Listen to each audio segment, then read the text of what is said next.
see what Cliff Albright thinks of all of this. Cliff joins the program once again. We're talking about Georgia and more. It's, Black Voters Matter. We were getting into it, and I didn't really think, this the state rep's dealing with a lot down. You could see he's out, the trees down in the back. He's in his own property at his house.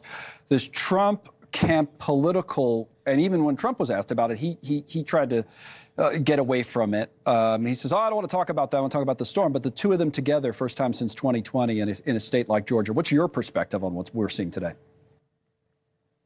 Yeah, and I'm speaking to you actually from our bus, the Black Voters Matter bus, where we're in North Carolina, another state that was hit hard. And our team's been out and about in Georgia counties, delivering aid. We fed 300 people right there in Coffee County, where Representative Burkett was. But in regards to, Trump, it's really just a photo op. Like, it's not that he's trying to provide any help to this area of Georgia. He's not sent out a fundraising email trying to find relief.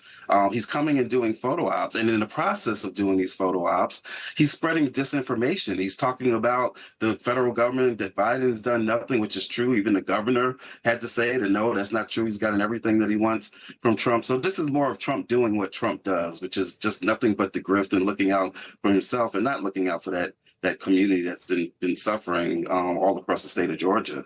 You mentioned that you're in North Carolina today, and we're watching Georgia. One of the things that hasn't been talked about much yet, and understandably, by the way, is the election of these two key swing states, but not how the hurricane and the response and all of that's going to affect it, but what the practical effect of this much damage being done in two states like this that might decide the election will be. You're down there. Infrastructure, voting, polling places, ballot access. What about all of that? I'm sure you've been thinking about it. Yeah, that's an excellent question, Connell. I mean, we're actually just today, we're part of a coalition of organizations that are going to be putting out a press release and putting out a call in Georgia and probably will be soon followed in North Carolina, asking for an extension of the voter registration deadline, because all of this is taking place.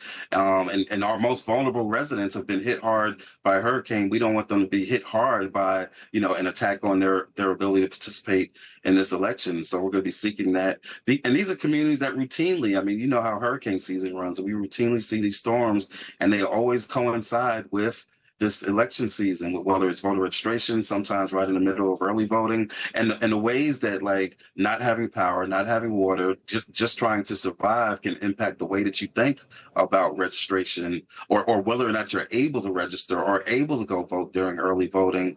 Those two things are very much connected. Well, it adds, and like I said, I don't think people want to talk about it too much yet because they're focused on the storm and the relief and getting people to help. But it adds to this whole conversation. There's a lot going on in these states, because you think about it, in Georgia, they had the election board where they approved the ballot, the counting by hand thing, where they're going to have to count all the ballots by hand afterwards. And now this is the before the election. So, it just adds, if it's as close as we think, any little thing like this could add to confusion, right, on election day and the days after.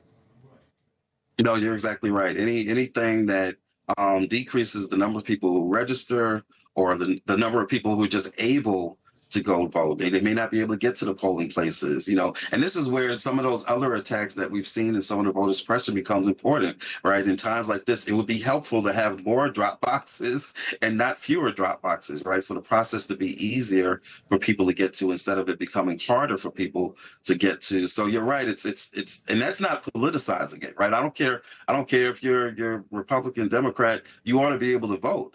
The reality is that these storms tend to have the impact in communities that are more marginalized, that are already lower income, people that are unfortunately more likely to possibly vote Democratic. And that's what makes it be political, right? The storm doesn't discriminate, but the way that people respond to the storm, right, we do sometimes. But a lot of rural areas are affected even more so, right, Cliff, by this? A lot of those tend to be red areas. There's Western North Carolina. There's pretty red areas that were hit hard by those storms. So those people could have trouble as well. I get what you're saying, but this does hit both sides. It does hit both sides. What we tend to see, and believe me, we've been, even before we started Black Voters Matter, we've been doing hurricane relief work since Katrina. And what you tend to see is even in those rural areas, the pace of the recovery, like where the FEMA support often goes first, where the Red Cross sometimes shows up first, even in those rural areas, you tend to see recovery hitting some parts of the county, some parts of of the state faster than it does in other parts, even within those rural counties that may disproportionately be more conservative. But the communities that often get the support last tend to be the more racial and ethnically diverse communities. Okay, Cliff, thank you as always for your perspective. All the best on the work you're doing down there in North Carolina. We'll talk to you soon. Cliff Albright with us.